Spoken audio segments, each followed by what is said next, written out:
Ready to ditch those static spreadsheets and unlock the power of interactive data visualization.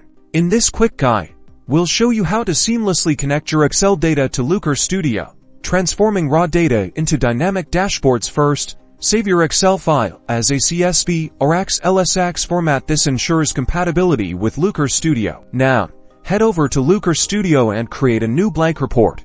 Click on Add Data and search for Excel using the search bar.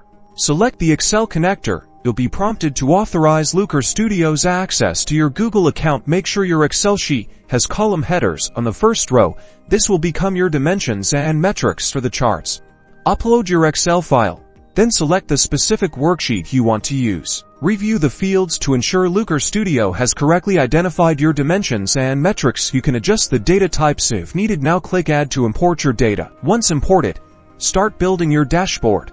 Drag and drop charts, filters, and scorecards to visualize your data and uncover hidden insights. You can easily customize these charts by selecting a chart and then changing the dimension or metric in the chart settings. Congratulations! You've successfully connected your Excel data to Looker Studio. Now, you can create interactive dashboards that tell compelling stories and drive data-driven decisions.